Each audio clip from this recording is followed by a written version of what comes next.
Hi, you guys, and welcome back to my channel. Hi, hello. If you are new here, my name is Ash, and I'm just your basic random stranger on the internet who happens to love anime, music, manga, video game shopping, and did I mention video games to an unhealthy extent? So we are back today to continue on through my playthrough of Date Everything. This was at one point a playthrough to get all love endings. Well, unfortunately, I have managed to screw that up. So now we are just trying to unlock all characters that we can. Hopefully, all 102. I think that's how many are in the game. If you have the lavish edition, and achieve some sort of ending with them, and then I want to get to the end of the game.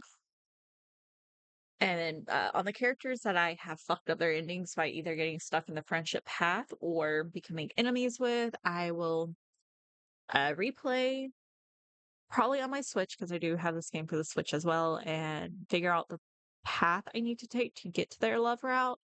And then I'll replay it on video or on camera so I can upload it to YouTube. But other than that, let's just hop right into it and see where we left off. Uh, so my last video, honestly, was a replay of 3 or 4 days I had to do because I severely fucked up 3 characters' quests last night, and I don't want to get stuck in those endings, especially the one with Arma. So I just said, screw it, I'll lose the progress and I'll just restart. So that's what I did. Alright, let's go. Okay, I'm 48 days in, and I have 45 characters I've met. Jeez, I've technically been locked in my house for 2.5 months, and I haven't even met half of the characters in said house. I don't know. My playstyle might be a little different from other people's. Instead of meeting all the characters that I can, I am meeting a character and trying to complete their path or their quest slash storyline, and then I am meeting new ones just so I don't get overwhelmed, because if there's too much going on I get overwhelmed and then I'm honestly not thrilled to play. So I'm just doing it in a way that keeps me thrilled to keep playing. So I have met 45 characters. I have fallen in love with 31 of them. I've made friends with 3 and one of them hates me. So, and these are all of our love statuses we have.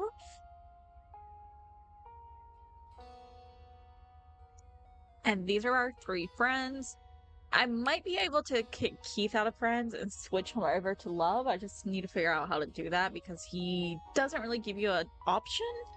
You just kind of talk to him, unlock. This is a spoiler for his questline. You talk to him in Dorian, and then he becomes your friend. Stepford and Drysdale, I have no idea what the hell I did wrong to get locked into their friendship path. So I need to replay them to figure out what I did wrong. And Tina hates me because I wasn't thinking too clearly when I went into her path. Instead of being combative, I was too much of a square and I gave into her too much and she hates me for it. So, you know, shit like that happens. And okay, we should go back to the data decks. I need to change my background to the one I like. So today, I'm gonna scroll down to the ones we don't have a relationship with. Today we're going to be focusing on Barry Styles, and I guess that's technically it. Maybe I can start talking to... Actually, I want to talk to Skylar first before we start doing anything. Where's my favorite background, which I wish it stuck every time you closed out the game, is this one, which says, I love dating objects. So let's go ahead and call Skylar. Hey, how's your day going? Forging some new relates? Yeah. That's short for relationships. Cute. I think about this stuff a lot. I'm sure you do. I'm having a freaking blast. Oh, yes, I knew I was good for something. Oh, fuck. Okay. You're good for a lot of things, Skylar. How about a nice menu? I have lots of different ones, all different styles. Here's the main one. Welcome! What can I do for you in my main menu? Let's chat about you. Let's. There's lots I can chat about. Me? Let's talk about our relationship. Relationships? My favorite subject. What do you want to know? How do I get you to have feelings for me? Oh, you want to date me, eh? It's possible, you know. You just have to, ask me about myself. Tell me about yourself. Not in this menu, silly. I prefer not to be that obvious about it. I like to be wined and dined. Okay. It's the chat menu. What do you need? I don't want to be in this menu. Let's go back one. Scooching. Anything else? Ooh, that fantastic red shirt is looking rather nice today. Oh, thank you. Let's chat about you. There's lots I can chat about. Me? Read my favorite subject. What do you want to know? Do you love me? Not yet, but just keep. Let's go back. It's the chat menu. What do you need? Let's pick up one. Scooching. Anything else? Ooh, that fantastic red Thanks. shirt is looking rather nice today. There's lots I can chat about. Me? What's on your mind? Good question. The easy answer, as long as you are continuing to. If you have other questions, I'm all ears.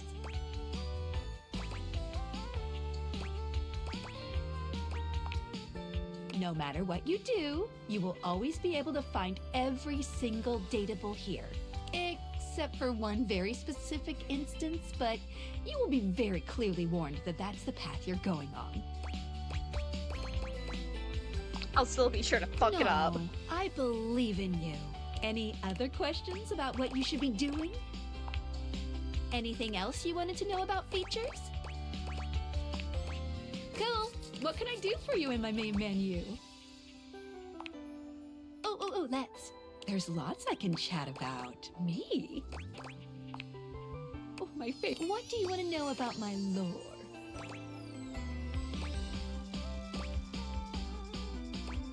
How do dateables eat, listen to music, etc.? It's true. They really do act like humans. Yeah, they do. With human emotions, desires, and appetites, too. What's happening is that there's a whole other dimension to these animus wavelengths than we ever can be completely aware of. This is actually really beneficial to knowing about lore of this game. Objects and concepts have these rich inner lives that we can't see at all in our dimension.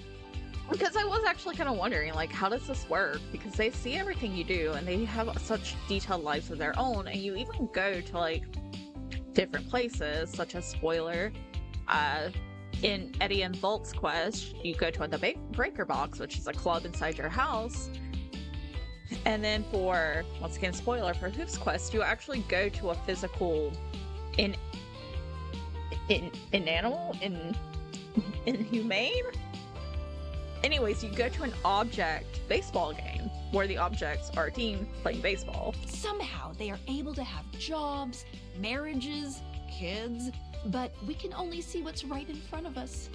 Even me, with my vibrational qualities, I can only be a part of the process just for the bit that I see. It's interesting that they can also, like, have kids. So you're telling me you don't know? I don't really know. Because I can't see all of it. Maybe it's all a bit lost in translation. They could have lives parallel to the ones humans have, and we just can't sense it precisely? Maybe? What did you think about that? I think that makes perfect sense. Yes. Listen, I'm glad you asked me about this. You see, my inner workings are based on some very specific tech that was created by one of Valdivian's founders. I'm gonna show you my insides. You ready? Okay. Ready? Skylar points to her own deviators and invites you to look closely. You see there is a small space just between the lens and the earpiece. Huh. This is my suspension. It keeps these deviators running. Okay. It's not doing great. Oh shit, what's wrong? I'm sorry to hear that. Thanks. It's a very special type of suspension. A suspension of disbelief. Oh my god. Okay, did not see that coming. You're kidding me. I'm not. Basically, it works super hard to make everything in this little love experiment work. But it's strained, really strained, with all these wild things going on around here. Talking to objects, objects having names and hidden lives and sexy human bodies and everything. Oh, this is a great, like, fourth wall break. I can barely handle it. How can I help? Just give it a little love. Okay. Anyway, You take a closer look at Skylar's suspension of disbelief. It's hard to be sure, but she seems pleased. you've just believed in her, so she feels strengthened. Thanks for that. It really means a lot to me. Oh my god, that's cute. No problem. Skylar smiles warmly and lets you go. Okay.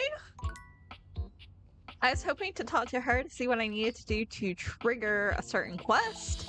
Because I do have enough specs points to realize one character. Beautiful. Hi, Barry. Hello. That's the spirit. I just remembered I've been working on another one of my world-famous Styles Profiles TM surveys. I'm calling my quizzes Styles Profiles now, because it's definitely a thing, I swear. No, like me too. Last time, we took a trip to the wonderful world of cosmetic products, but looking good is only part of feeling good, is it not? You're right. For the next stage of my artistically audacious audit, I've drummed up a series of questions all about hygiene and freshness in a second round I like to call Coming Clean.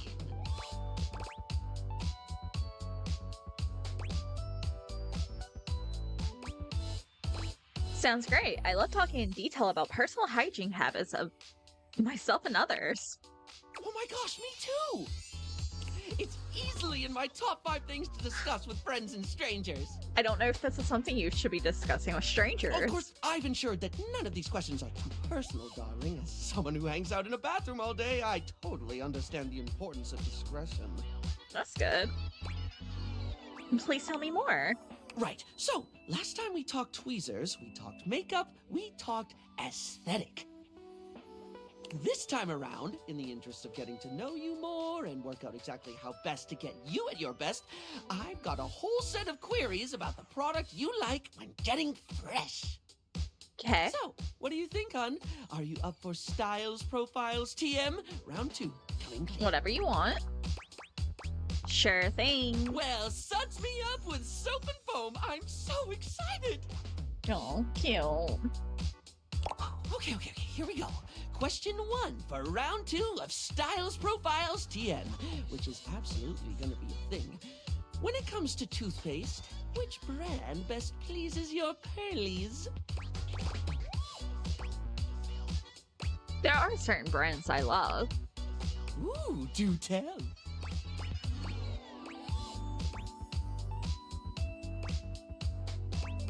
Colgate. Ah, Colgate. Once they lent into the fact that it made your teeth turn black, they really got themselves out of that PR nightmare. Remember the ads that made them a household name? Colgate. The taste of burning means it's working. Oh my god. These days, it's hard to imagine a world without a toothpaste that turns your mouth into an inky void. Especially after they had those big billboards. Wait, come here.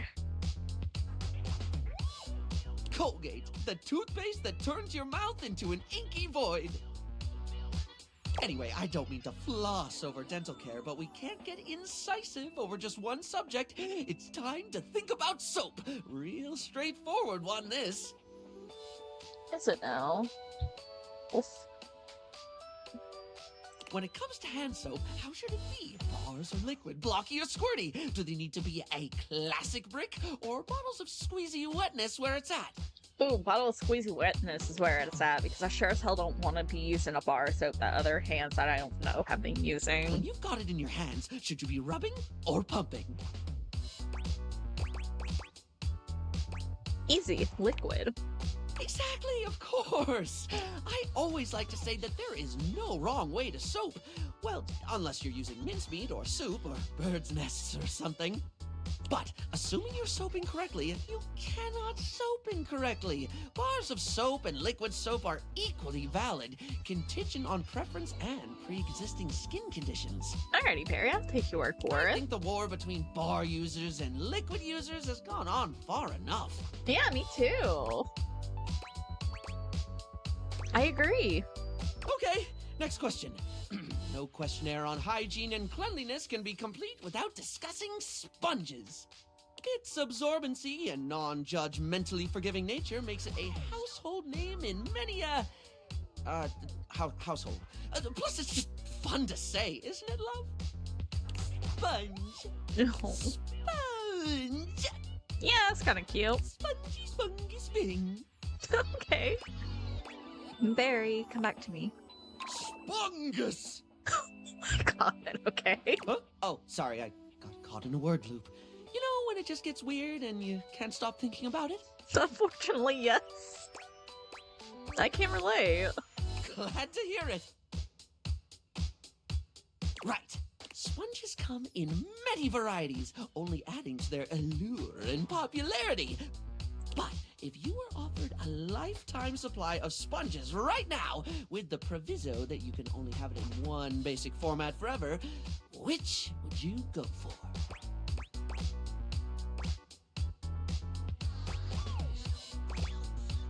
Let's think about the options. Here they come.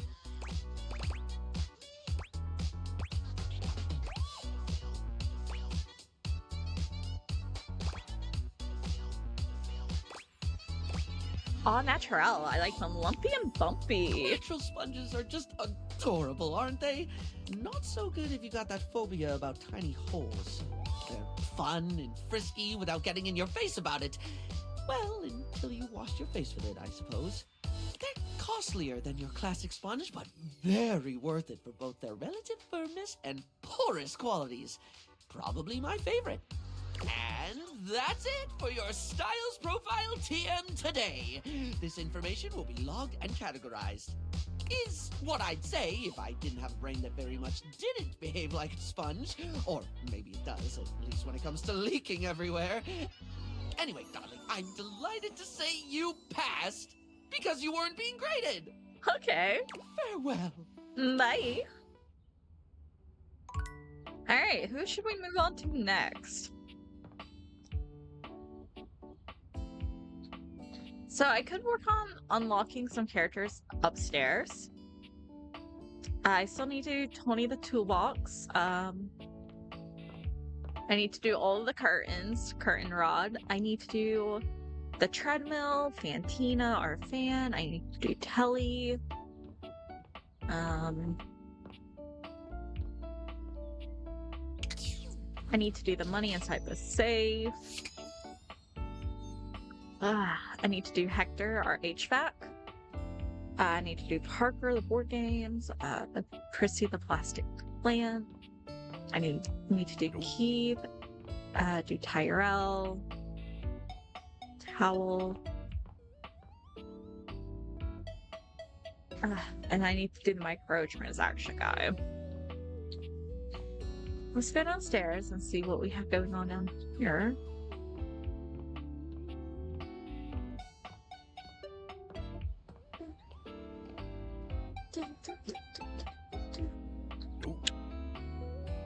Howdy, lover. Need someone to hold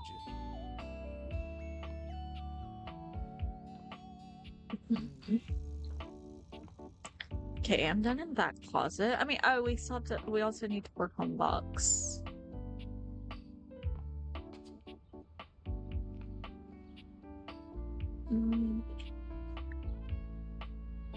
Where should we go next? That is the real question. We'll play. I love.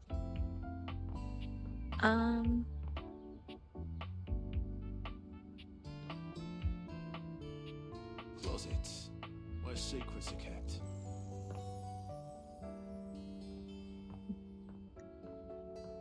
Could do the stairs. Oh, we could work on Aaron and River. I wonder if I have enough smarts for Dante. No, I think Dante we had to have like 60 empathy. Okay. Well, let's just go back to our empathy grind, which I know Tyrell the Towel gives us some empathy. It's not all that surprising that your towels would have a look that one can only describe as fresh out of the shower. The fluffy terry cloth clothing and glistening skin are expected. He is very, very handsome. What you did not expect to see, however, was a six-pack you could do your laundry on. Wait, hold still. Okay. He holds his hands out in front of him, stopping you in your tracks. Wait. Or what? What's wrong? What did I do? You didn't do anything. He backs away from you, slowly and carefully. Just don't move. Okay. Ooh, there's some water on the floor. His hat's like a towel rack that's holding up his shit. His towel pumpador? Let me get that before you slip and fall. Oh, thank He you. bends down to mop up a tiny puddle, standing back up with a grin. There, all good. Okay, thanks. You didn't have to do that for me. It's my pleasure. Oh, thank you. Some might say that I saved your life. Oh, okay. Hey, hey! Did you see that dude? Yes, you're my hero. I may be soft, but I'm hard against spills. He mimes playing a trumpet, imitating the instrument with his mouth. Okay. I dry as quick as my wit. Okay. If you get wet, don't get upset. Okay. Isn't that right, my absorbent sidekick? Do you have a sidekick? He holds out a small swan-shaped towel for your inspection. It's quite charming. Oh my god, it's cute! Quack! And he's quack. Whoa, what is that? Oh, this? This is Little Buddy. He's pretty cool. I can fold him into anything I want. Today, a swan. Tomorrow, who knows what the fabric of the universe will weave? I mean, I only know how to fold like two others, but still, It's cute. it keeps me busy between cleaning spills and warming up your body. Oh, okay. Anyone would be lucky to be wrapped up in you. Oh, you are a forward one, aren't you? Confidence is attractive. I'm comfortable around you. I'm glad you think so. I'm a plushy guy. Gotta say, this is the most fun I've had talking in a while. I keep myself pretty busy with my job. I'm not making too much work for you, am I? Nah, spills happen every day. No big thing. But the hard part is getting dry. Which is ironic because you're a towel. For the big jobs, I work with Washford and Drysdale. Okay. But I work pretty independently, you know? Yeah. I can make a bit of a mess. I'm here regardless. I'm pretty dependable. It takes someone of strong woven integrity to be as reliable as me, you know?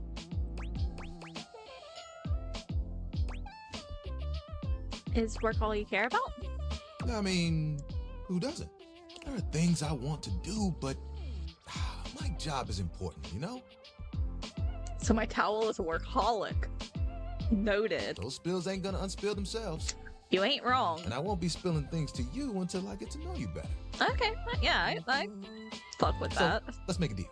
Next time you see me, I'll I'll show you something cool. And maybe I'll tell you a bit about myself. Okay, Show you an idea I have. I'm down. Okay. Okay. Right. Let's meet Koa. Seated in your living room is a being who seems to truly embody the concept of comfort. His arms are draped over the back of the couch, his head tilted back, and his eyes beginning to flutter shut. He is. It's kind of perfection, honestly. He looks just as though he's about to fall asleep, but when he sees you approaching, he shakes it off, looking up at you with a sweet smile. Hello. Hi.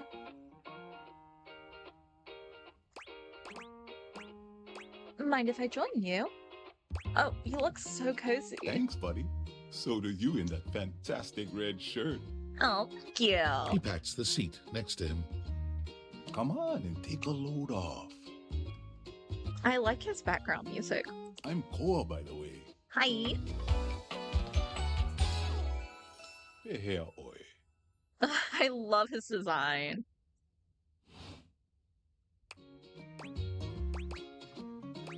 A pleasure. Hey, thanks. Most everyone would continue the conversation from here, but Koa only closes his eyes, sighing pleasantly. You wait for him to say something, but all you can hear is his quiet breathing. Are those my car keys?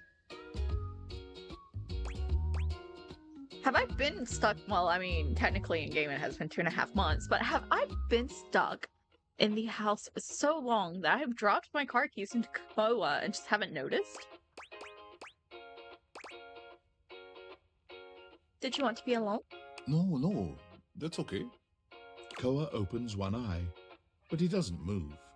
I just thought you might like to share in all this comfort, you know? Yeah, I get you. Couch culture is really all about taking it easy together. You know, like, you ever heard people talk about alone together? Yeah, I love that concept.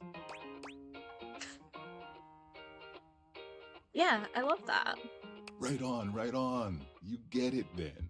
I wish more people understood the beauty of alone together. Koa has, like, he feels just very comfy and cozy and very chill. I feel very safe around him. It means you can be at peace with another being without even saying a word. It means not forcing a conversation or an activity between the two of you. Yeah. It means just enjoying the moment without any expectations. He sighs pleasantly, closing his eyes. Guess I'll give it a shot then. Beautiful. You'll see. Koa breathes in deep, sighing pleasantly. When he relaxes, the entire room seems to relax with him. You find yourself growing sleepier alongside him. You're not sure how much time passes as the two of you sit side by side in companionable silence, but it's certainly a good while. Thanks for keeping it chill, buddy. This was real nice. Yeah, it was. That's something I want to give you. Oh, giving me some money. Okay. Whoa, free money. It's not free, it's your money. You know, in couch culture, we're not big on expressing ourselves verbally. We prefer to let our actions speak for us. And a gift like this, it's just a way of honoring our friendship.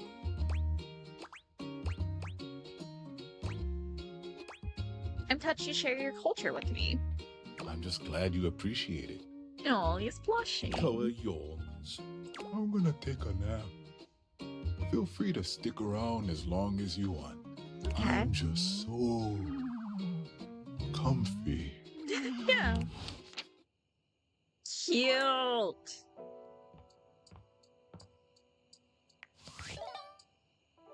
Ugh. You know what? We should talk to the fridge. You'd hoped you'd meet your refrigerator, but it seems he's already busy with another guest. Michelin! I love Michelin! I'm saving him for a little bit later because I don't want to run out of like love characters that I get to experience their stories later on. I need to keep that balance, so I'm waiting a little while to do his, but I love Michelin. Freddy, this is all rather dull. How can you say that when you haven't heard the coolest part? Regale me. The point in which gelatin goes from a liquid to a solid. Can you guess the temperature? Certainly. Go on. Guess for me. I do not guess. Perhaps this human would like to essay an attempt.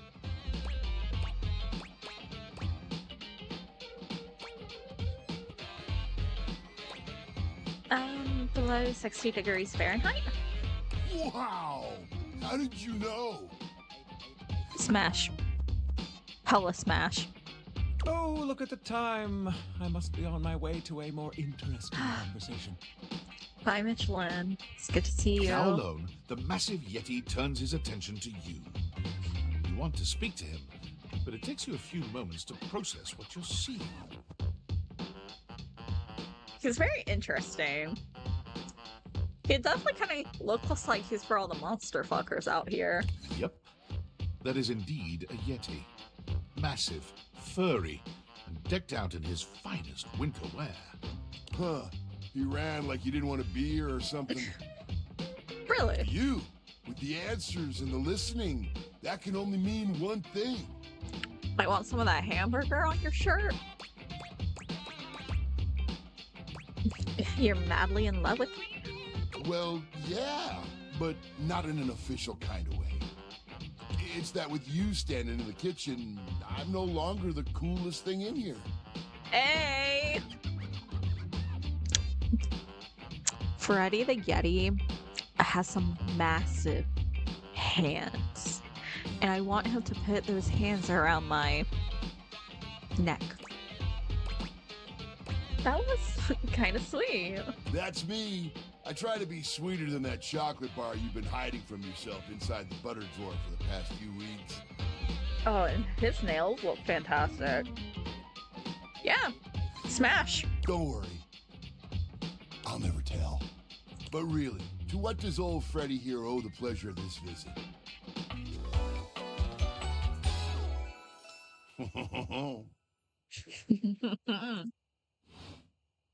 Oh, did you make another order to food fetch?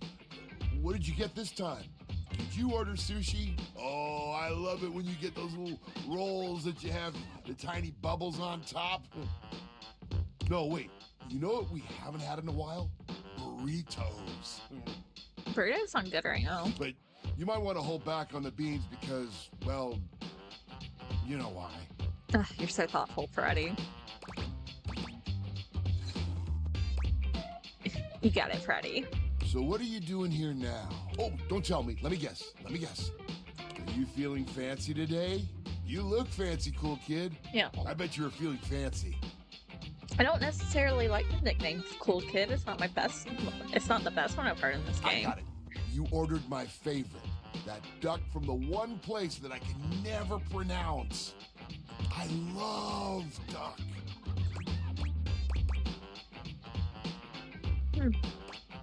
Nope. A burger? Chicken tenders? Empanadas? Ooh, empanadas sound delicious right now, too. Oh, I love when you use food fetch. The possibilities are endless. As endless as they can be within a 10-mile radius. And we have plenty of food here, don't we? Oh, sure. We sure do. You sound so adult, cool kid. We have food at home. God, I used to hate it when my parents would tell me that when I was younger.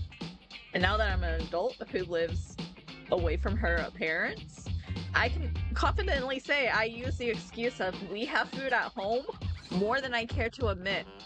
Like pretty much anytime I think about going out to eat because I don't feel like cooking, I always think in the back of my head, you have food at home. It's depressing. But I guess you do still have stuff left over from the last few food fetch orders.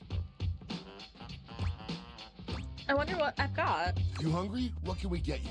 We've got those leftovers from that Tie Me to the Moon place, the slice of cake from I Like Big Bunts, or the pizza from Pie on Life. Which will it be? The Thai food sounds amazing right now. Pad C for me, please. Excellent choice. If I may describe the dish to you. Go ahead. What we have for you today is that a looks good. beautiful pad see-ew with broccoli, shiitake, and button mushrooms, some egg, and just a hint of some kind of spice that makes the whole thing sing. That sounds delicious. Oh, you can't go wrong with anything from Tie Me to the Moon. They always have the freshest ingredients and best reusable containers. And don't worry, I kept it nice and fresh for you. Remember, heat it up with just a little bit of oil in a pan for a few minutes. If you do choose to nuke it, don't do it too long. You can dry the whole thing out. Thanks for that. Next time you're feeling peckish, you know where to find me, cool kid. I'll be here waiting. Yeah, thank you. Okay, and with that, we are out of charges, so let's head up to bed. Your love for me gives me power. Oh, wait, hold on. Before that, we need to check our phone. Let's see what our fucking CEO wants. Attention, jackasses! It's been weeks already, and you're seriously telling me there's been absolutely no movement on this missing glasses issue? Maybe I haven't made myself crystal clear. Nothing else matters. You get me? Your expense reports, corporate retreats, PowerPoint presentations, I don't care about any of it. This is your one and only priority. You find me those glasses if you gotta burn this whole worthless rat trap down to the foundation, and do it now! Secretary Dawson at the Pentagon is breathing down my neck, and his breath stinks like flaming garbage. You think shareholders are bad to piss off? You do not want to screw with the U.S. Department of Overseas Violence, get me? We're all gonna end up buried alive in some desert somewhere.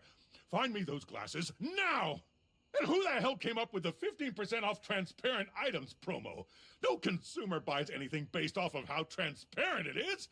Find me whoever came up with that crap and fire them. David. He is the absolute fucking worst. David is obviously becoming desperate, and he doesn't do well under pressure. I'm worried his behavior will gradually become increasingly erratic until he crosses a line he can't come back from. That sounds You bad. have no idea. I should never have put you in this situation. No. Naively, I believed as Valdivian's lowest paid employee, you would be safe. But it's become clear that as long as you possess the Dateviators, you'll be the target of David's wrath. Wait, I Anyway, was the lowest I have a solution. I was the lowest paid employee? That's kind of fucked up. Yeah, okay, I would betray his ass. Anyways. No, I wouldn't say, I'm upset to be in this situation because of you. I'm finding true love. I hope. What? Use the realization recipes to bring Skylar to life. If Skylar becomes human, the Dateviators will instantly cease to operate. And if the Dateviators cease to operate, there will be absolutely no evidence implicating you in their theft. Realize Skylar and destroy the Dateviators before David unleashes his full fury upon you. He has access to resources you'd never believe. What kind of I'm afraid resources? there's just no time to explain. You see, I forgot to charge my phone's battery last night, and now I'm at 2%. Oh my And god. I can't charge it because I also forgot my charging cable. Can you believe that? Ugh. But remember, realize Skylar ASAP. Okay. And with that, we're going to bed.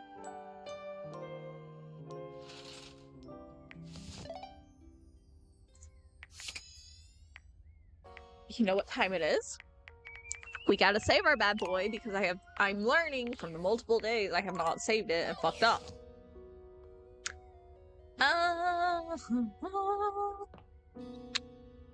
Who do we want to talk to?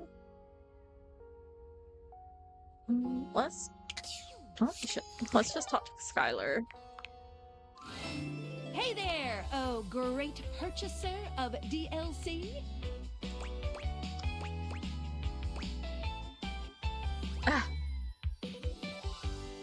Skylar. If you're wondering where those extra datables are that you purchased, fear not, for I can guide you. Oh yeah, I wasn't really worried. Huh, I'm good. Being surprised. Same here. Anyway, enough of tutorial, lady. It is time for menu. Welcome. What can I do for you in my main menu? Can I realize you, Skylar? Oh, no. No. Well, just not yet. Is this like some quest I have to do now? Yeah, pretty much. When Franklin least made me, it was in sort of a mad, passionate rush of scientific fervor. Is Franklin Lee's tinfoil hat?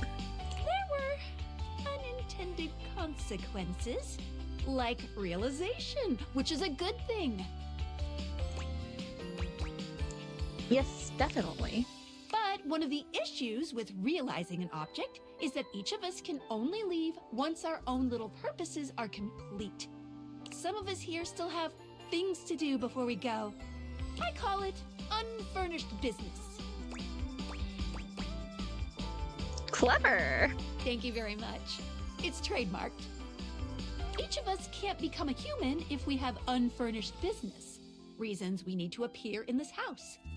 Okay. None of the others know why exactly this is, or what it might be that we need to do. Oh, but I'll always tell you when I see it, and forbid you from realizing that individual. Okay. As for me, well, I have the most unfurnished business out of anyone. Oh, okay, so you're gonna be the hardest one to realize. I have to be here to help everyone else get realized, so I gotta go last. Sorry to be the bearer of bad news, but if you want me realized, you have to get everyone else realized too. What if I only want you to be realized? Oh, well, I can do that, but it would mean you couldn't speak with anyone else in the house for good. If you want that, then I can arrange it. Though I don't recommend it. See me later if that's what you want. Okay. Well, we're not actually going to realize her. Instead, we're going to talk to Barry. Barry's usual sunny smile is nowhere to be found today. He looks surprisingly frustrated with something. Is something wrong? Hello, sweetie. I'm afraid you've caught me at one of my rare inopportune times. Ready and able as I am to be available at the drop of a hat. Why do they drop hats? Never questioned that one. You know how sometimes you just accept a sentiment at face value and then suddenly one day you realize you have no idea what it means and you just said it because people have always said it? Yeah, all the time. I'm gonna have to look that one up. Focus, Barry. Right, quite right you are, hon. Actually, that's the distinct issue keeping me all too occupied. You know how we were talking about my useless brain having more holes in it than a natural sponge?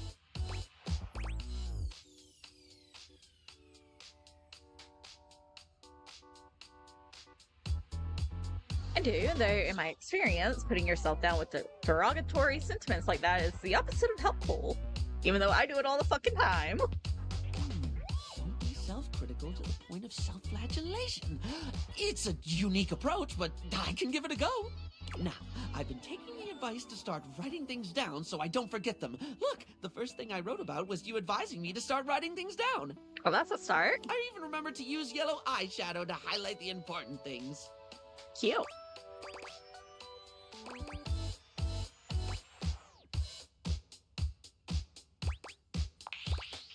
At least, I think it was yellow? Wait, no.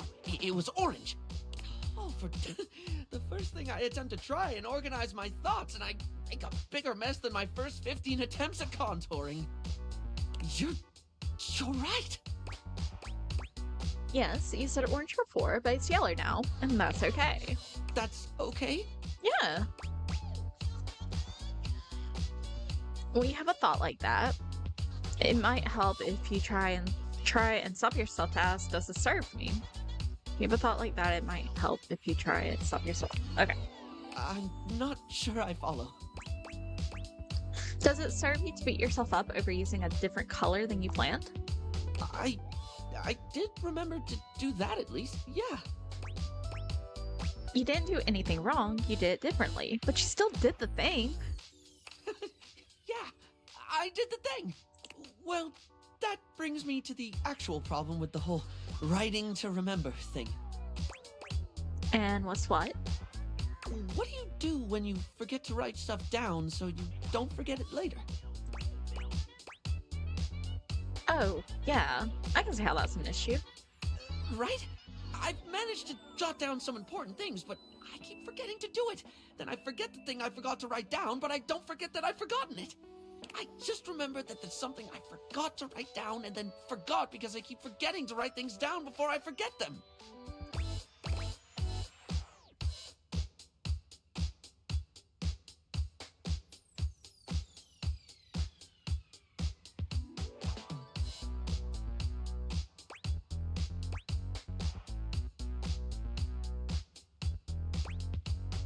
Okay, let's focus on the positives first. You've still been writing, even if you forget sometimes. Has it helped? When I remember, it really has. Whether it's just a to-do list or things you've said to me that I don't want to forget, it feels like getting some sense of control, if that makes sense. I think that's the kind of positive thing you focus on. I think that's the kind of positive thing you really need to focus on. It does feel really positive. Like I accomplished something, which is silly when it's just writing a few sentences down.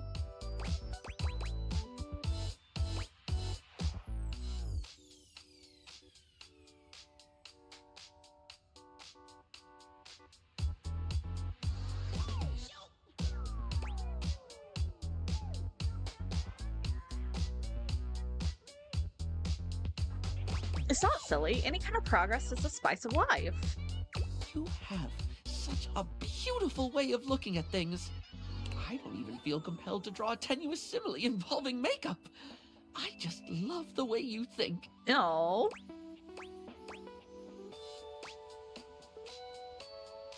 I care about you, and I'm proud of you for working on this. You're right. This is hard for me.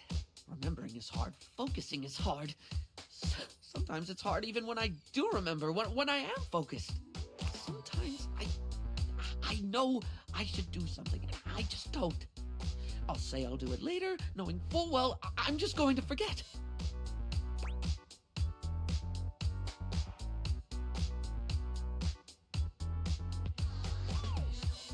Ugh. I'll be there waiting for you when you're ready. Thank you. You're the first one I've met who's just been patient with me. And I include myself there. Well, on that note, I best be off. One thing I did remember to write down is that there's a new horror blocker from Smile Republic that I have heard nothing but rave reviews about. We'll see if it passes the berry test. Oh, and I must make a note to find out what drop of a hat means. I wonder if that's a friendship ending. Oh, we'll try again tomorrow. Let's see, we were talking to Koa.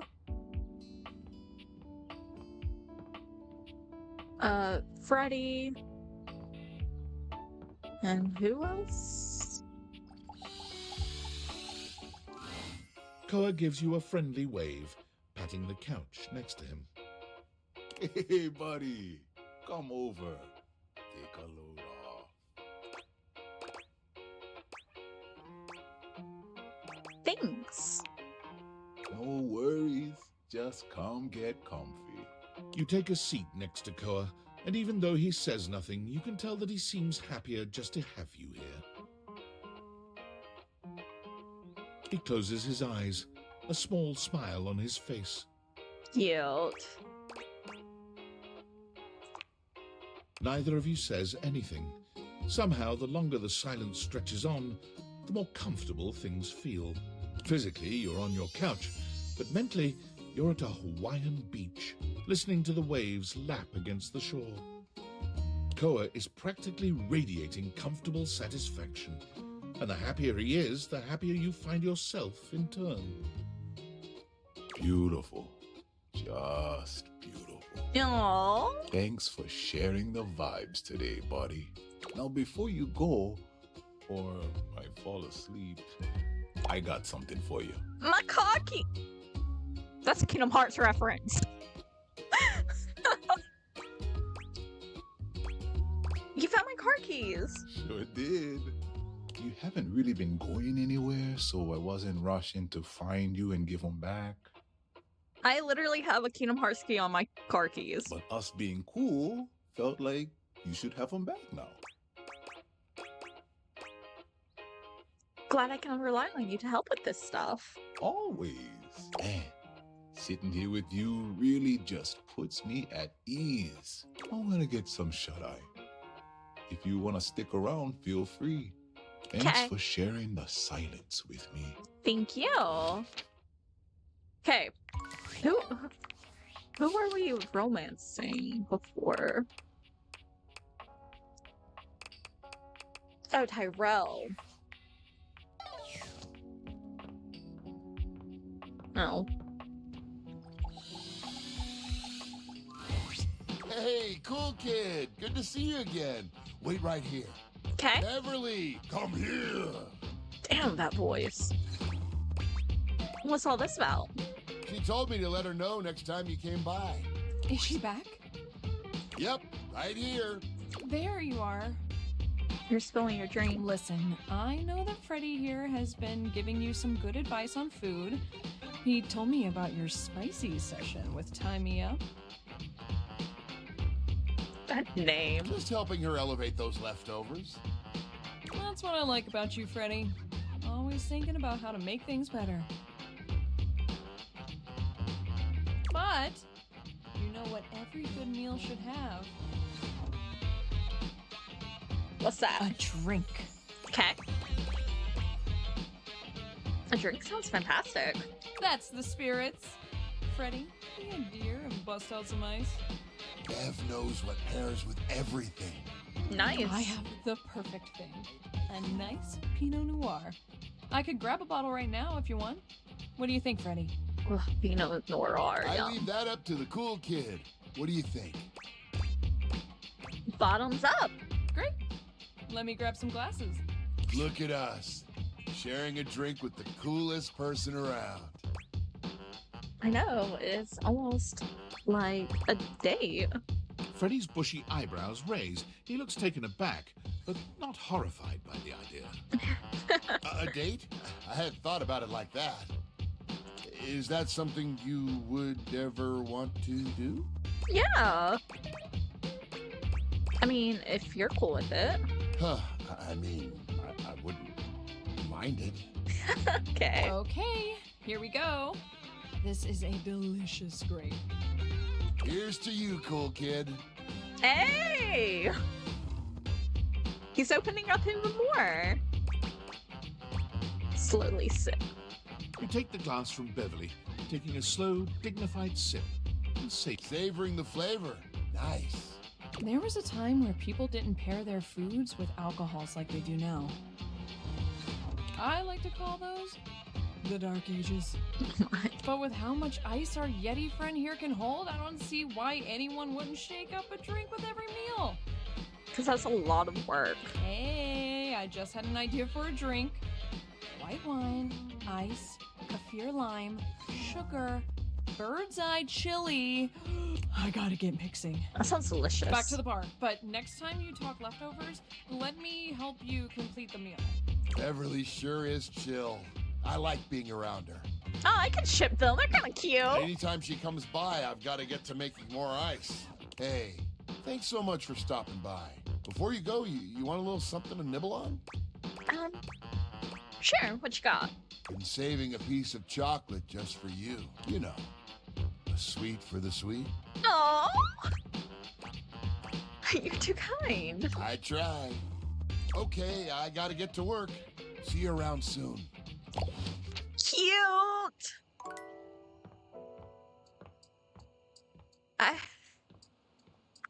You know what? I take that back. Maybe Bev can't have him. I might want Freddy for myself. We'll see how his storyline goes. Tyrell yawns and stretches.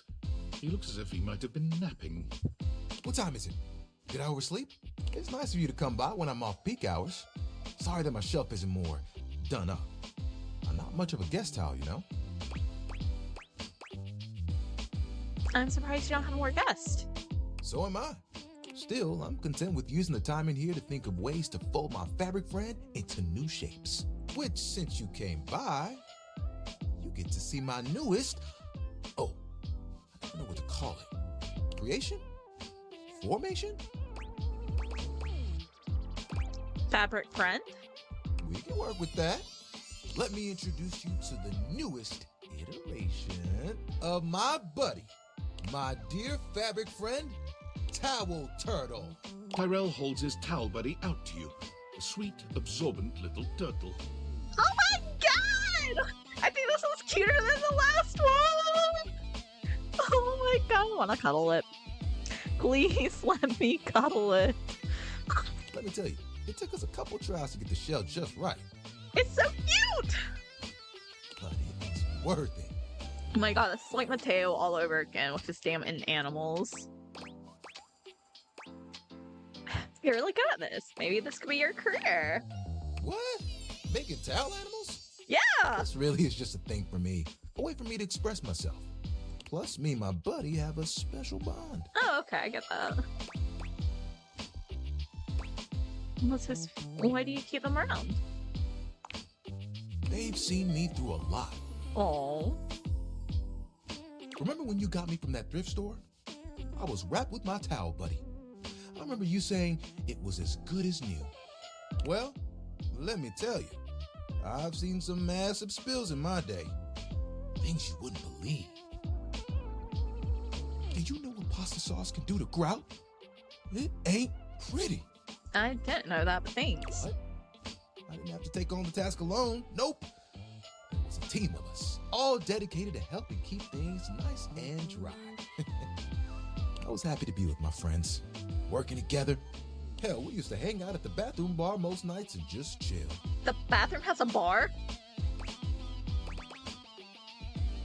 Sounds like a nice way to relax. Oh, it was the shit. Hanging out with people who get what you do, nothing like it. Towel buddy over here would do tricks, turning into different things, making us laugh. Every colored towel you could think of, all in one place. And the linen closet? Always a party. Sometimes it was so full, you couldn't get a shelf. In a way, I feel like I'm being towel shamed for being broke. Those were the good times. I feel a twist in the story coming. Where's everyone else? It makes me shudder to think of it.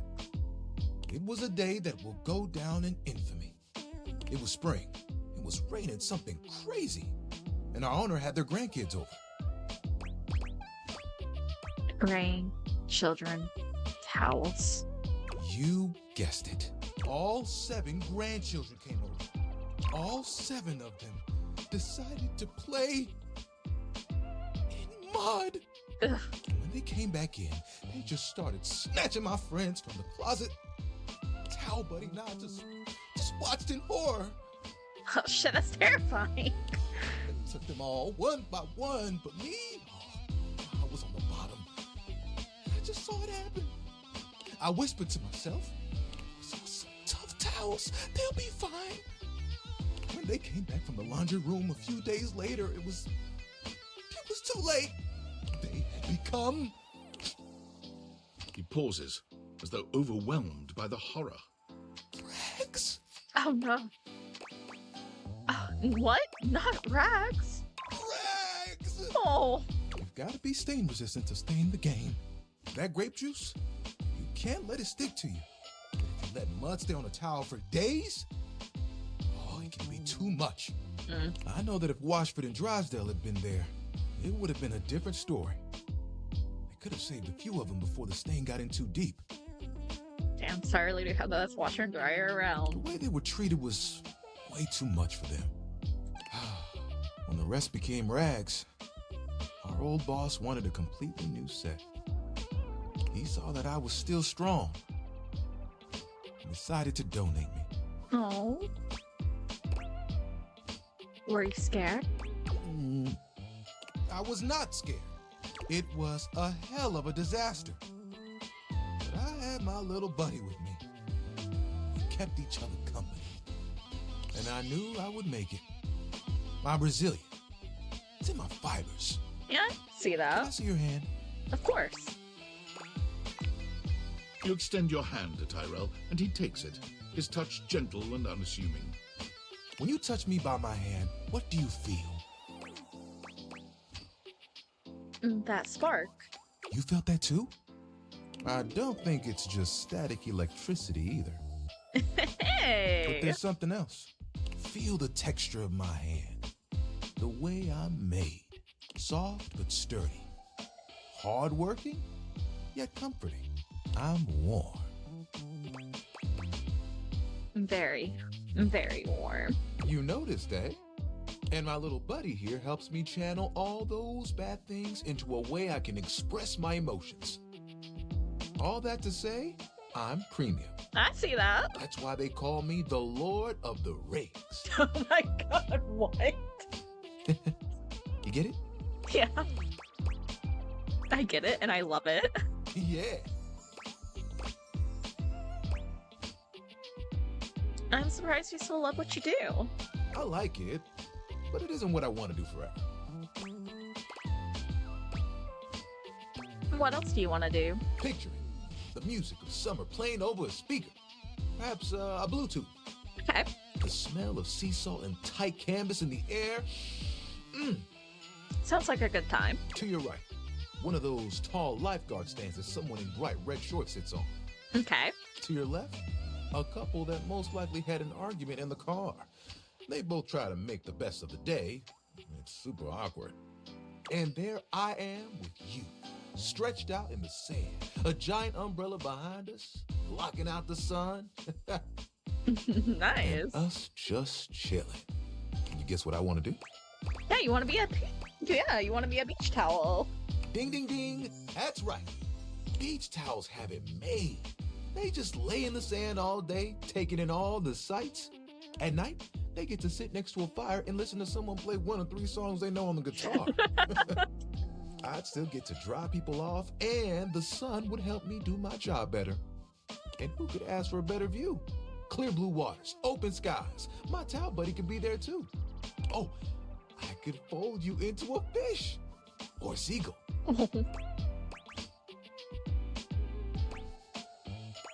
Would you want me to go with you? Oh, of course. We'd have to go together. Just promise me you won't get mad if I track sand in the car. Of course not. It's kind of a hazard of the job.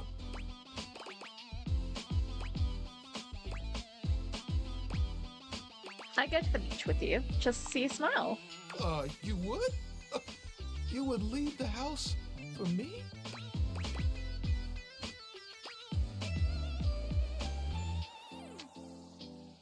Getting to lie out with you sounds like a perfect day. We would turn heads, that's for sure. You know, that's the first time I've told anyone my dream. I'll be honest, I was a little worried that you might think it was silly. No, it's kind of cute.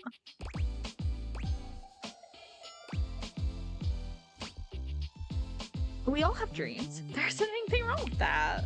Tyrell fans his face with his hands. Tyrell, don't cry. Oh, Who's gonna dry you up? You're the best, you know that? thanks. And think of all the sunsets we could watch together. Yeah, that sounds fun. You and me, cuddled up real close. It would be like nothing else mattered, even if it was just for a few moments. Oh, that would be awesome. We gotta make it happen. Okay.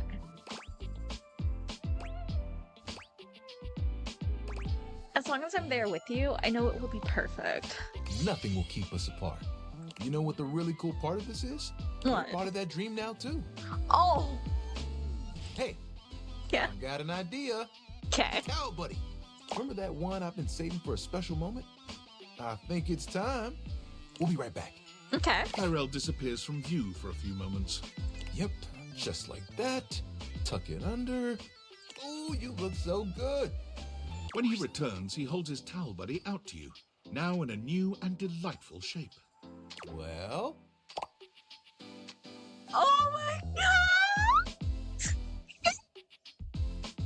I can't. I cannot fucking take all this damn cuteness.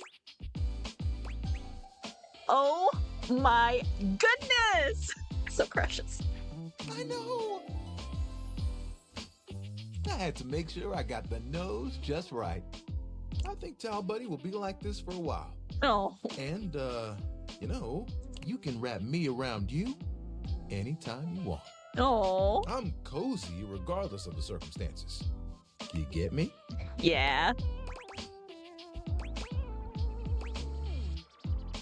Hubba hubba. Oh, sorry. I shouldn't talk like this in front of Towel Buddy. He's just a washcloth after all, but the offer still stands. Okay? I look forward to those sunsets.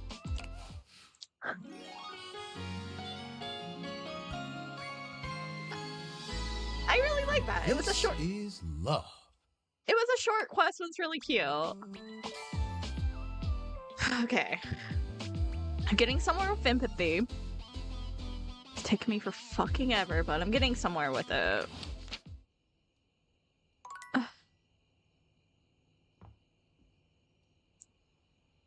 Oh, so cute. Hey, let me go see what he says. You are looking damp. Overworld love line.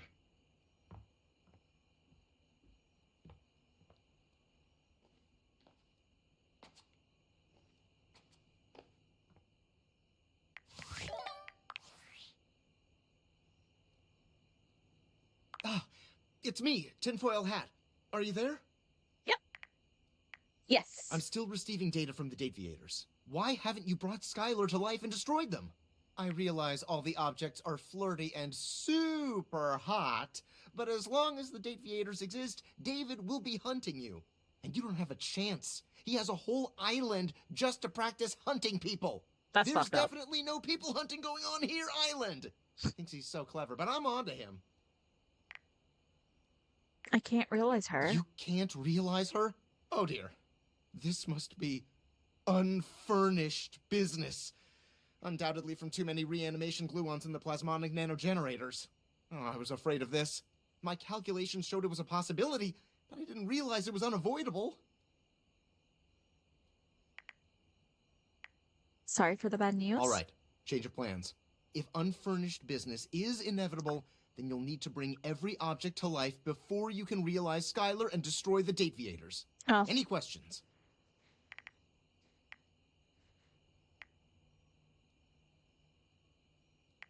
Just one? I'm so sorry, it'll have to wait. I'm illegally piggybacking off of my neighbor Howard's Wi-Fi, and he just found out.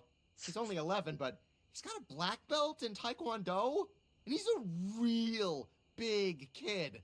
Realize all the objects, so you can destroy the Dateviators. That's terrifying. But I'll try my best. Alright. With that, let's go to bed. I'm afraid I fucked up Eddie's, or not Eddie, but what's his? Barry Styles' quest by not having enough empathy points. So I'm just gonna go talk to him real quick and see, and if I did, I'm gonna back up. So, can I wipe off the old concealer, so to speak? Yeah. I've got something that's been on my mind a lot since last time we talked. Please feel free to share. I'd love to hear your insight. If I'm, like, really, truly honest, I don't think I like me very much. Oh my god!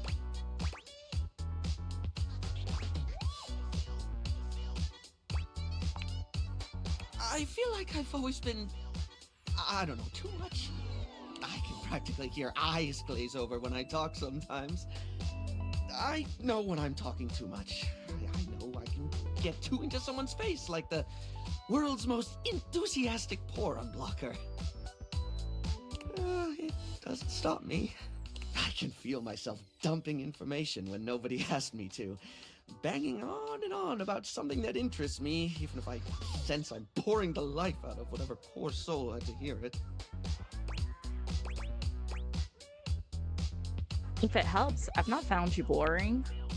Well, that's honestly really nice to hear.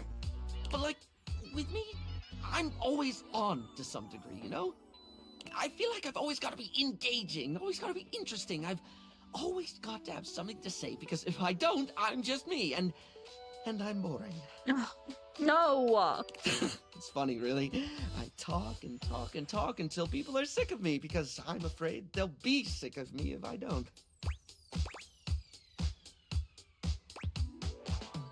I hear you. I put on a face as well, and people can tell when I'm trying too hard. Me, that's outgoing to a fault, who's overly confident, who's just so fabulous, darling. It's kind of like I'm wearing a mask of my own face.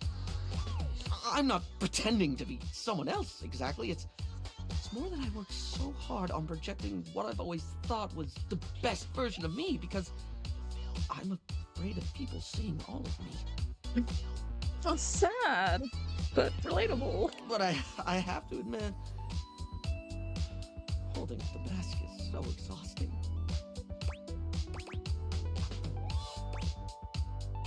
Yes, it is. Trying to hide the bits of you people find inconvenient hurts. Thank you for hearing me out. It means a lot to feel seen.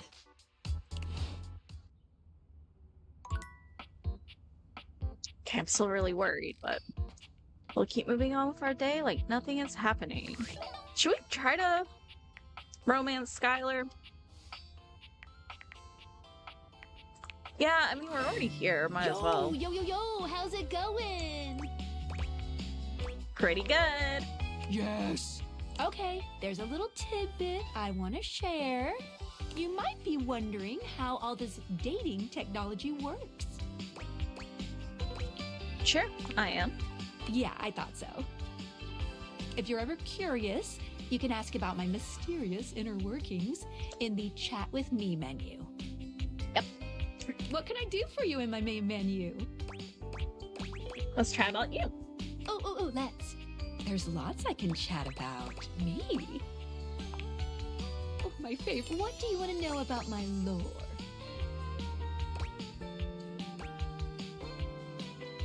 When I love a thing, what physically am I doing? When a dateable object falls in love with you, it might speak to you in terms of what a human might think of as sex. It's not. Damn, so I haven't been getting banged the entire time? It's more that your two consciousnesses are intertwining in the vibrational ether caused by the focus of my lenses. Basically, you're not having sex with your furniture. Damn it! Game ruined. I never want to play this game again. Well, until you realize them, then you can do whatever freaky stuff you want. So I guess physically the only one we have had sex with would probably be Benoit, because we were physically doing that to ourselves. She was just, or they were just guiding us through it. Ooh, what if I want to have sex with my furniture?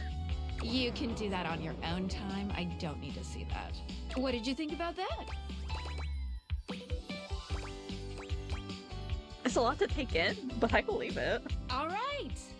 Ooh, my suspension just gave a little wiggle. Skylar shows you her dateviators, turning them so that you can see her suspension of disbelief. Skylar's suspension seems buoyed somehow, happier than you'd last seen her. You Good. believed in her again, so she feels even stronger. Thank you for that. It really means a lot to me. Okay. Well, I feel like we just got some depressing news that we haven't really been banging our furniture. My heart breaks. I am devastated. Hey, come get comfy. That fantastic red shirt, by the way, my ka-iloa. Oh. It's good to see you. You too. Koa stretches his arms out over the sides of the couch, smiling warmly at you. You're starting to get used to this routine.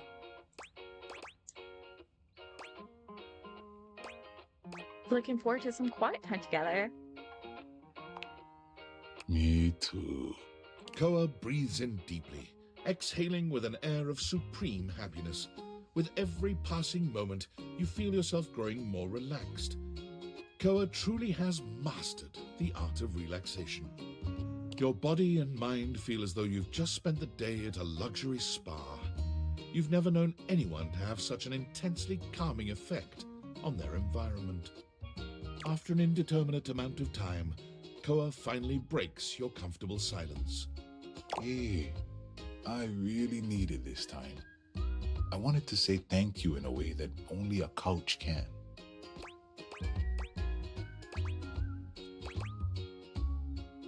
Some old chips and popcorn.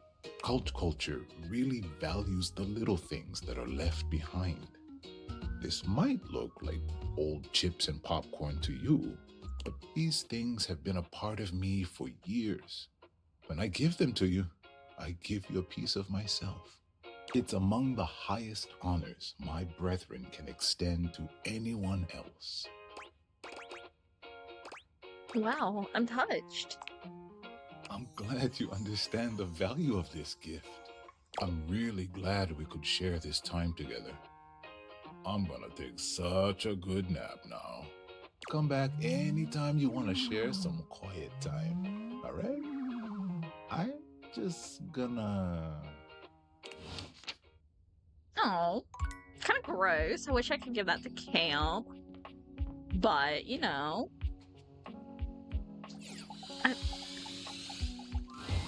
Cool kid, welcome back. You feeling hungry? Let me see what I've got. Freezer burn.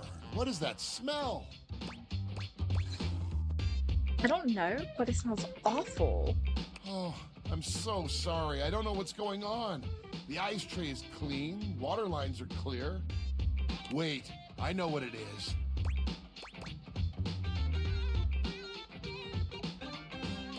Help you? With what?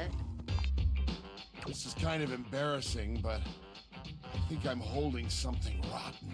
To be honest with you, I'm kind of embarrassed. I can't believe I let something go bad on my watch. It's not cool at all. Oh, no, it's okay. We'll figure it out together. Really? Thank you so much. Of course. I think it's in the back and I can't reach. Let me think what it could be. Oh, check the pizza. That might be it. Oh, wow. I didn't know mold could grow like that. Oh, I'm disgusting myself. That pineapple chunk looks like it might hop up and bite us. Oh, but that cake is still good.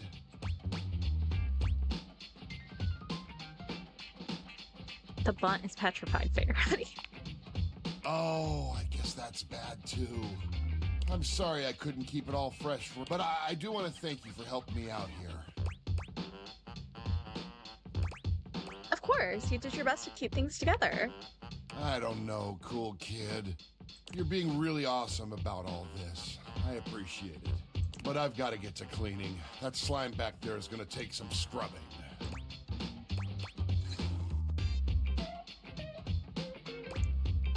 Let me stay in. Help. You sure you don't want some company? I'd rather do this by myself, if you don't mind. But again, super cool of you to offer.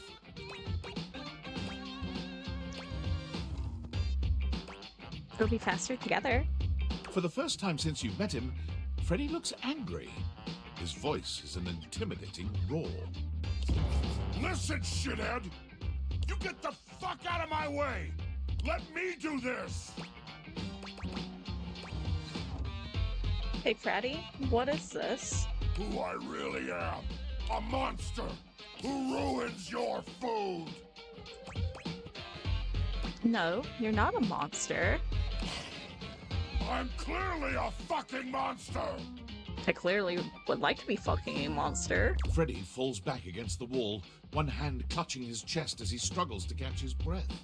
He seems to be waging some sort of internal battle. He is a shadow of the monster he just was. Quiet and small and shaken. Oh, I'm so sorry. Please, just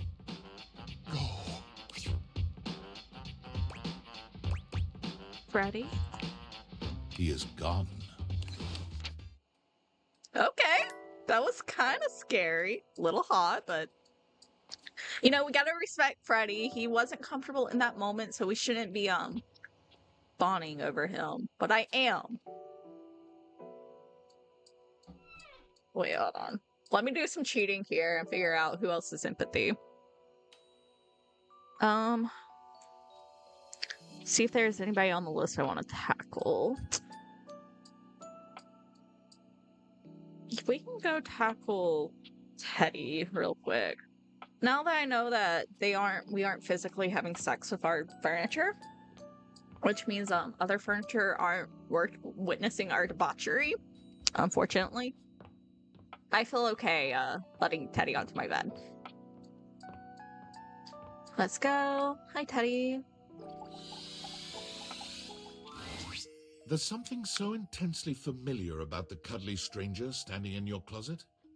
The combination of his massive stature and the soft materials he wears produces an almost irresistible urge to hug him, and the aura of safety he emanates certainly doesn't help. Well, well, well. Aren't you a sight for sore eyes? Yeah! Ugh, I just want to hug him. He looks so cozy.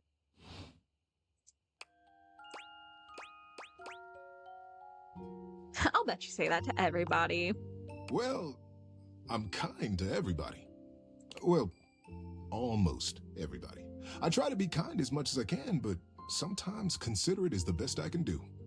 Kindness is not a bottomless well, you know. Yeah. Some people can't receive it when you offer it. That's true. I think of kindness kind of like really good peanut butter. Okay. For people who like peanut butter, who savor it, who appreciate and enjoy it, I give them a lot of it because I get it back and boy, it feels good. But for people who don't like peanut butter, who scrape it off or who don't even notice when they've gotten a big, thick layer of it on their Sammy, why give them more of what they don't want? Yeah, I get that. No hard feelings, you see. But if you don't like peanut butter, it's okay. I got jelly, too. Oh. Well, load me up. I like it. Well, that's wonderful. You know, it's been a little while since we talked. There's probably a whole lot of kindness waiting for you around here. Oh. Tell me, what brought you around to see me?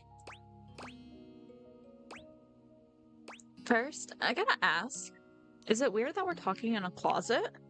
Not at all. Not for me, anyway. Closets are some of my favorite rooms in a house.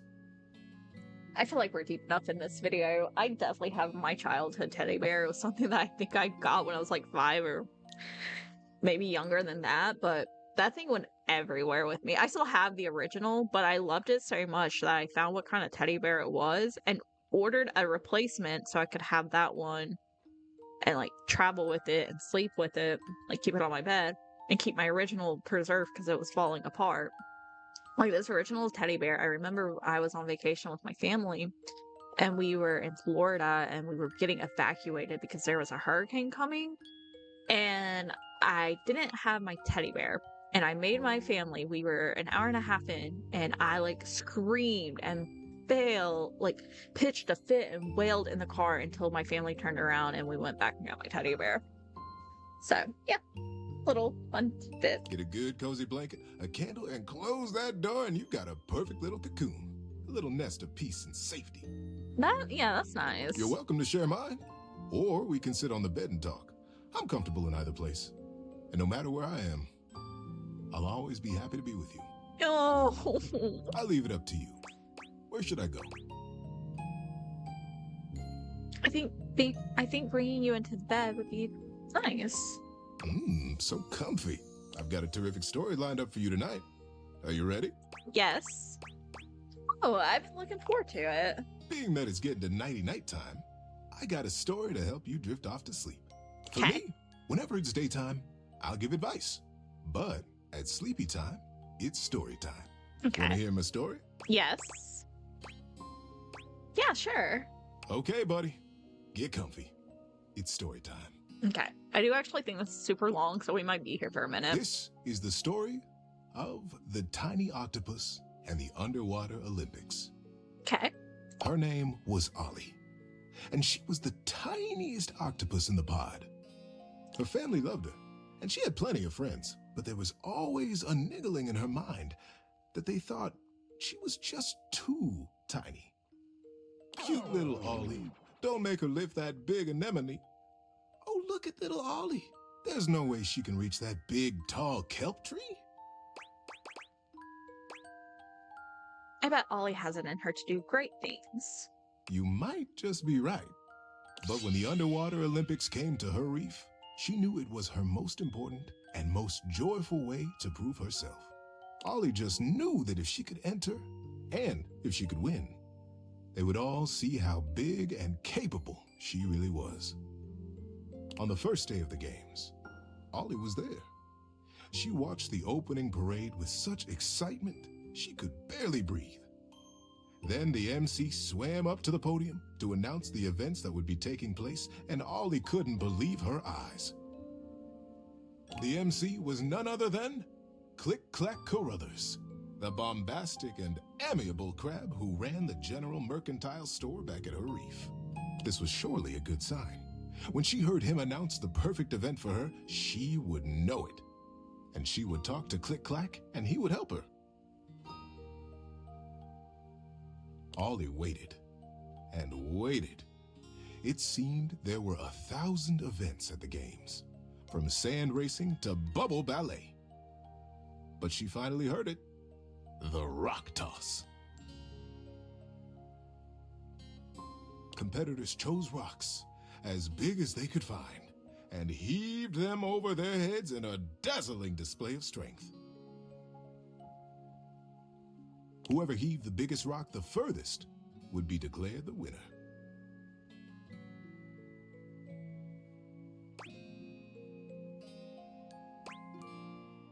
Go on, Ollie, you can do this. It's just perfect, thought Ollie. The perfect way to show my size and strength. And when I win, all my friends and family will cheer for me. She nodded her head decisively and spurted off to find Click-Clack. He wasn't hard to find. Just like at his store, Click-Clack had drawn a crowd with his booming voice, brightly colored claws, and humorous tails. Ollie secretly suspected the tails were much taller than Click-Clack himself. But nobody seemed to mind.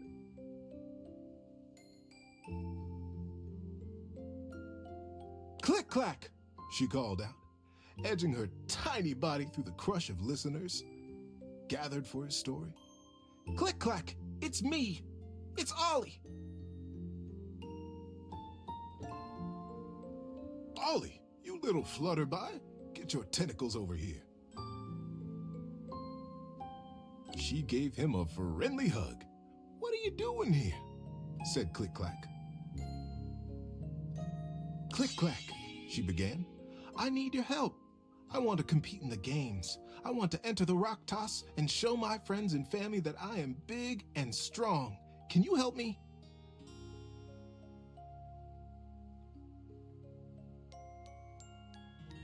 Click-Clack considered seriously for a moment. Ollie, he began, this is a sincere undertaking. Now, the rock toss is very difficult. It is also dangerous. Even seasoned competitors can have trouble with it. Are you sure you want to enter that event? Ollie looked deep into his little dark eyes. Yes, Click-Clack. I want it more than anything in the world. Click-Clack snapped his claws together decisively. Well then, more than anything in the world. If that's the case, of course I'll help you. Let's get over there and get you registered. Oh, Click-Clack, thank you. Thank you, thank you, thank you, thank you, thank you, thank you. I'll make you proud. You'll see. I'm going to win. Ollie, I'm proud of you for knowing what you want. That's a feat in and of itself. And you can bet I'll be watching you when you compete. I'll be cheering no matter what. How you doing, buddy? Need a break?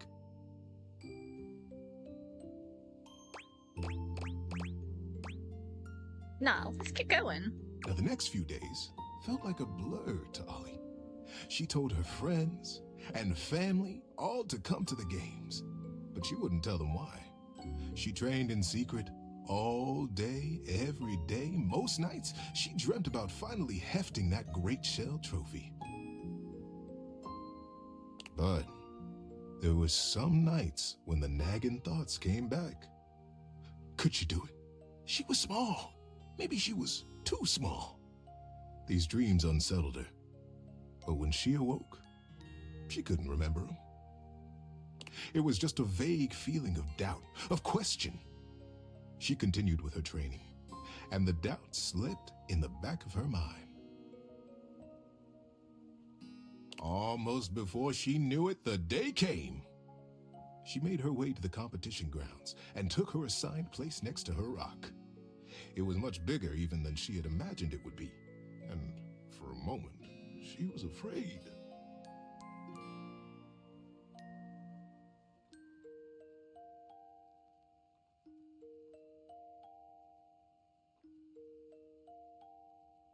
I'm afraid, she whispered quietly to herself. I'm afraid. But I am going to do this. I am going to lift this rock.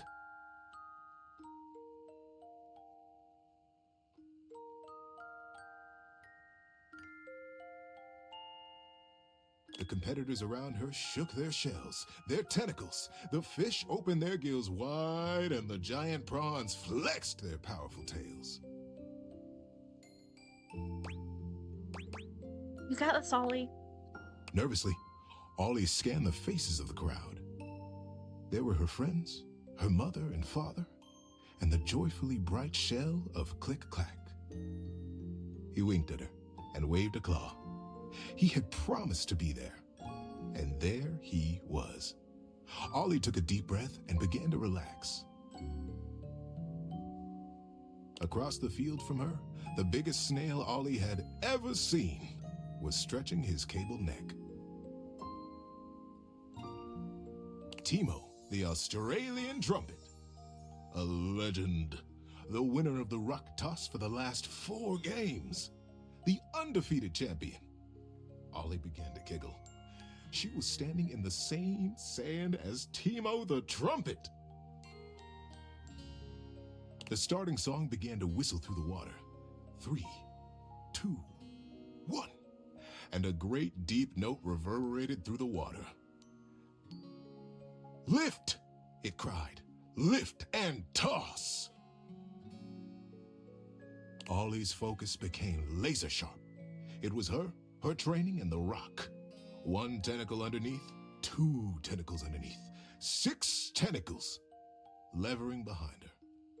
1 more tentacle underneath.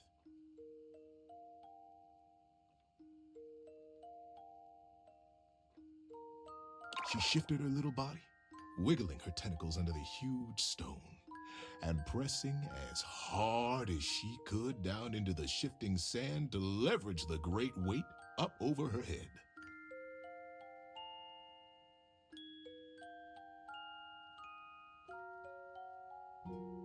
She strained and gritted her beak. She drew on all those moments she had felt too small, and all those moments she knew she was big. She was strong, and she was just right. And up it went. She knew she was working, but that stone, that stone almost seemed to be floating above her. 1 more step, just a huge heaving toss, and she would have done it. She began to arch her tentacles back, winding up for the throw. When suddenly, across from the field came a sickening crack. Oof, and a loud, deep yell of pain. Ollie's focus jerked to the source of the sounds and found Timo the trumpet pinned under his gigantic rock. Somehow, the projectile had slipped, cracking his shell and driving his body deep into the sand. Oh no! Click-Clack was rushing down from the stands, trying to bring order to the mass of creatures that had gathered to try to free Teemo from the crush. But they couldn't. The stone was bearing down on his shell and had buried its ends in the sand. Nobody could get a grip on it, and nobody but Teemo could have lifted a stone that heavy. He was trapped. Ollie could hear his pained yells becoming more frightened. Creatures bustled around him, speaking over each other and ineffectually pushing on the stone. And then she saw it. Between the edge of the stone and the edge of Teemo's shell was a gap. A tiny gap. So small no one else had even noticed it. If she could just get in there and create even a little bit of space for him, Teemo would be able to lift the stone for himself. Can Ollie do it? We'll see. In a flash, she had made up her mind. She let her hard-lifted rock slip from her grip and rushed across the field in a little purple blur. She darted around and through the crowd until she found the gap and inched her way into the dark recess. Teemo! Teemo, can you hear me? Teemo's eyes were frantic, his breathing fast and thready. Yes, he finally croaked. Yes, I can hear you. Who are you? How did you get in here? My name is Ollie. I came in through that little gap there. She pointed it out, and his eyes goggled. You got through that? He marveled. I thought I was alone. Well, you aren't. Not anymore. Now listen, we're going to get you out of here. I can't lift that whole stone, but I can lift a little bit. If I give you a little bit of space, can you do the rest? You can lift this at all? Teemo the Trumpet, the undefeated champion, stared at little Ollie in the dark water with shock on his face. Yes, I can. I had already lifted my rock for the competition.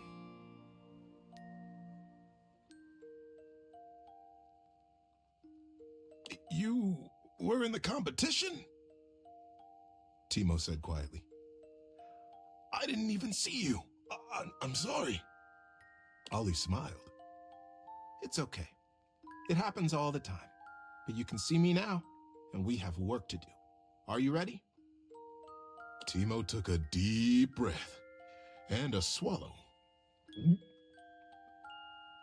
Yes, Ollie. If you can lift a little bit, I can do the rest. And so together, the biggest creature and the smallest one began to push. Ollie lifting Teemo, and Teemo lifting the stone inch by inch, breath by breath. The massive rock began to shift until finally, plop! The big rock dislodged itself and fell heavily down into the sand beside them, off of Teemo's shell completely. The crowd began to cheer wildly. Teemo, he has done it again! He has rescued himself! Teemo breathed heavily and smiled. Thank you all, thank you. But it wasn't just me this time. From underneath Teemo's shadow swam Ollie. The crowd went silent, stared at her, confused. This little Ollie helped me. She saw a solution nobody else had and noticed. And she jumped into action. Ollie saved my life when I couldn't have saved it myself. Ollie is the hero today. Ollie felt herself turning blush pink, and she gazed out confidently at all the faces of her friends and family. The crowd began to part, and Click-Clack was soon standing in front of her. His face was a picture of joy and of pride. Folks, he began, not taking his eyes from Ollie.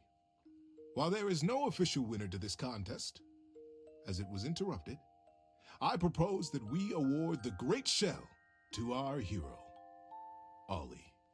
She is brave, and though she may be but small, she is mighty.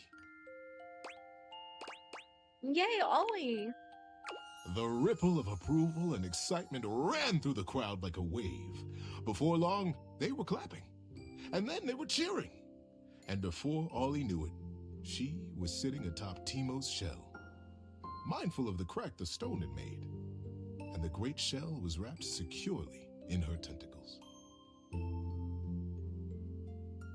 I did it, she thought. I won. It took her only a moment to realize that she had won not by being big, but by being exactly who she had been all along.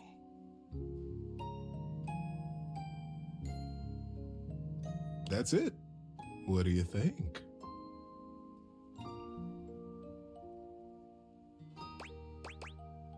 That was a good story. That's why I told it. Good night, buddy. Oh, good night. Okay, that was so long. I literally just like zoned out there and just scrolled social media while he was talking, not even gonna lie. Okay. Let's save it real quick. I need to remember which day I don't want to overwrite. I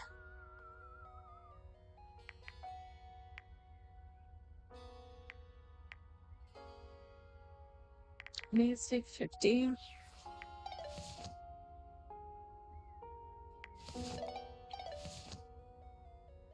Okay. Let's see. Barry greets you with 2 air kisses to either side of your cheek. He's clearly in fine spirits today. Hello, darling. Hi. I could not be happier to see you, you devastatingly brilliant sweetie who I remember enjoys polished responses, slick line brand of tweezers. Oh. Not bad, eh? Someone's been improving. I have been feeling more relaxed with you around. I feel with you, I don't need to mask my problems so much anymore. It's okay that I've got a brain like an explosion in a lip gloss factory.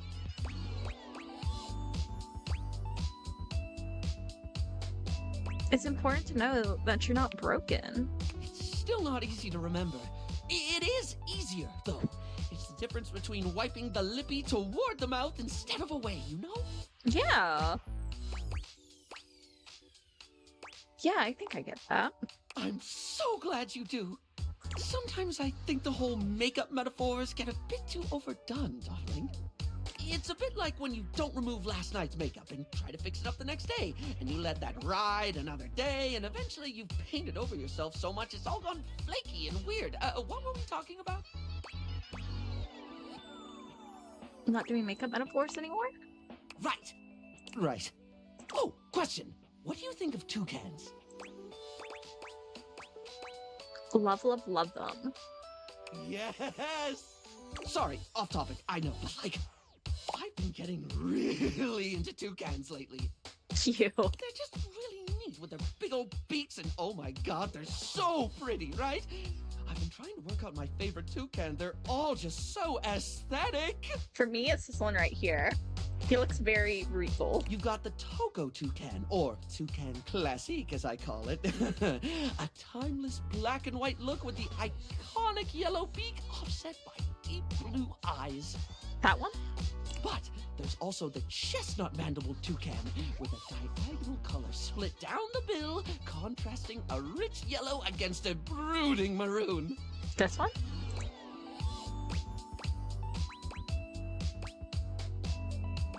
Dude, please, go on. Oh yeah, wonderful. I was just about to gush over the keel bill. Its beak is mostly green, but it has this bright red tip that fades into orange in a streak that almost looks painted on. It's just on the right side of garish, and I'm pretty sure I've got just the right combination of shades somewhere around here. But if you're looking for something with a little more blue, you need look no further than a Chanel-built cutie. Has this amazing pastel around the eyes and a more sky-tone blue at the base of the beak. Really gives me some ideas for a look. Not big on toucanettes, though. Bit too drab for my tastes. What's a toucanette? I'm quite interested in you. Oh, well, same, darling. You're definitely someone I could hyperfixate on. Cute! Wait, no, that sounded creepy, like a stalkery thing. No, that was fine. It was a callback to, like, how, what we were talking about and the stuff, and, you know what? I'll just make a note not to say that in the future.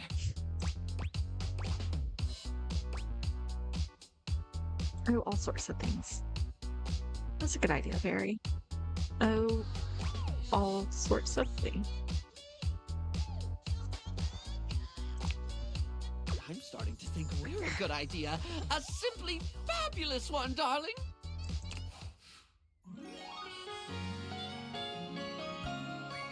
I'm actually really happy we did that. I didn't think You're we... my favorite fixation.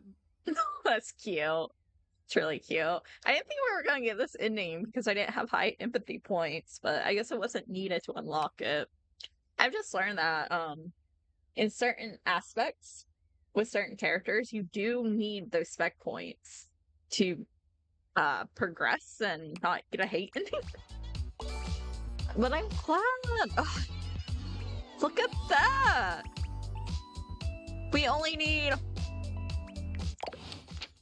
40 more before we can... Sorry, Dorian. Before we can go talk to Cam. Can you feel my excitement? Hey, buddy. You here to get comfy? You know it. Right on, buddy. Koa smiles at you as you take your seat next to him. Once you're fully settled in, he closes his eyes, savoring the silence. Time seems to slow down in Koa's sweet presence. Talking just doesn't even seem like an option when the vibes are this good. Just as you find yourself beginning to grow sleepy, Koa speaks. You really know how to share a vibe, buddy. I got something for you. Oh, hell yeah. No problem. When a couch gives you lint, it's like I'm giving you a piece of my own soul. It's really meaningful for a couch. To put it in a way you can understand, it's kind of like a human giving another human a lock of their own hair. Okay. I heard that's like real big in human culture. I feel like that was more big in like medieval times when people would go off to war. Oh yeah, we do that. Yeah, see? So you get it. I'm just feeling so peaceful. You know, a gift of lint from a couch is a big thing. I feel like you know me that much better now. I feel a post-gift nap coming. You take it easy, all right? All right.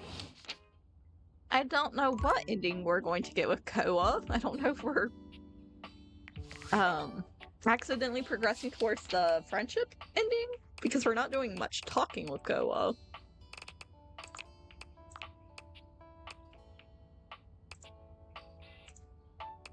But we'll see.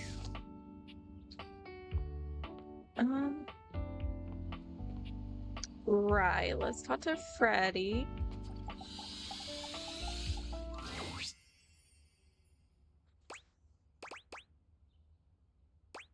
Hey, Freddy. Cool kid here. Oh, man. Freddy looks away from you, exiting without a word. Hey, are you here for Freddy? Yeah, is he okay? He knows he lost his cool last time, and he's really ashamed of it. He hasn't been speaking to anyone, really. I can barely get him to make any ice. Which is a shame, because I've got this fantastic pumpkin sour that, you know what, it's not important. I've got to talk to him. Anything I can do? Word on the countertop is that he's been pretty active at night. I think it's so he won't have to interact with us much. Okay. Maybe if you come back then? Until then, I think we better leave him alone. Big guy needs to sulk in peace. Okay, I'll be back at night. Thank you. Just don't want him to blow up again. Good luck. Okay. And then, I guess we'll go ahead and talk to Skylar. And then we'll talk to Teddy. Welcome! Hi! What can I do for you in my main menu? Let's chat about you. Oh, let's. There's lots I can chat about. Me? Oh, my favorite. What do you want to know about my lore? How do Datables talk to each other? I'll be honest. We're not speaking English right now. What? What, in Japanese or something? Yeah, not quite. The speeds at which objects and concepts think is both faster and slower than the rate at which humans think and speak. Okay. Faster in that the objects have instantaneous consciousness throughout their different forms in the universe, and slower in that the timelines for them can stretch into eons. All that to say, part of my job is making sure that we can all understand each other. Sounds like a big job. Which means I'm processing their speech and rate of thought at a completely different timeline than yours. So necessarily, we're not really talking in English.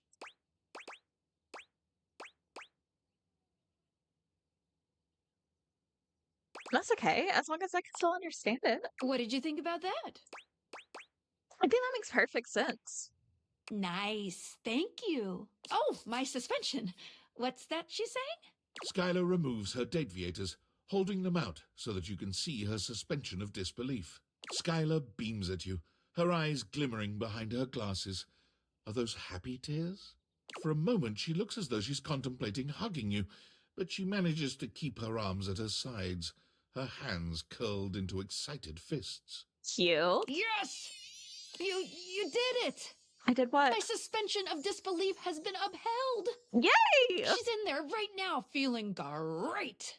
It kinda itches? Ooh, but it's okay. I love it. There's a few moments of silence as something seems to dawn on Skylar. Her smile softens, her eyes warm and inviting. I love you. Oh! Will you accept it? Yes? Of course, Skylar.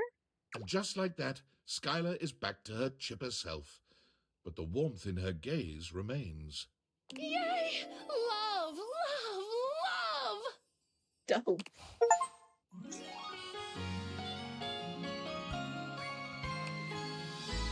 love you. Oh. What did she give us? Charm. Some bards would give their lutes for your charisma rolls. Nice. Ah, look at us. We're getting up there. Okay.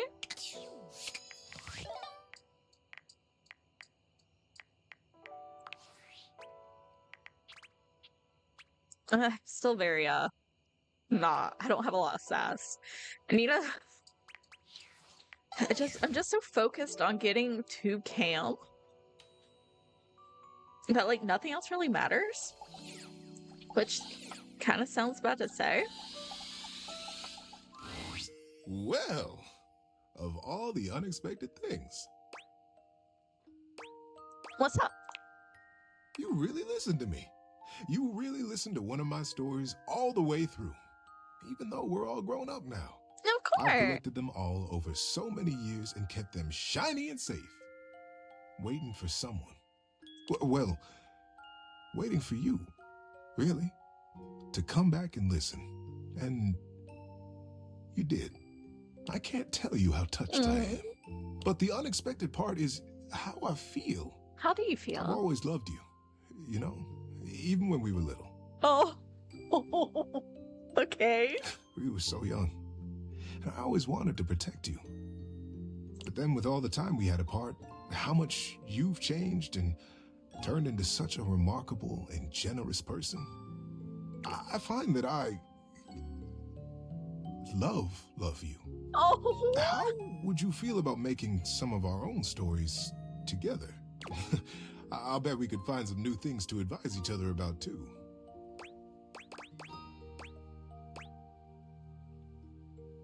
Oh my, I thought you'd never ask. You feel the same way? You bet I do. I've had a crush on you since I was a kid. Buckle up, buddy. There are so many stories I get to tell you now. Oh! Yay! I love you, buddy. Cute! Look at that! Give me a hug. Okay. Alright, you guys. I'm gonna go ahead and end the part here, because I am trying to do at least 2 hours now, so we can get through this game a little bit quicker, because I found that just doing an hour a day wasn't cutting it, so we've upped to 2 hours, but I hope you guys enjoy this. I had a lot of fun once again. I'm not feeling as bogged down as I was whenever I was playing this game in the middle. I feel like I'm making more progress. I'm feeling a little more peppy about it. I hope you guys are enjoying the series. It's been an absolute blast. If you like, you can leave a comment, you can subscribe, you could even like the video, or you don't have to do any of that. I'm just glad you're along for this journey with me, and I hope you guys have a wonderful day, and I'll see you in the next part. Bye!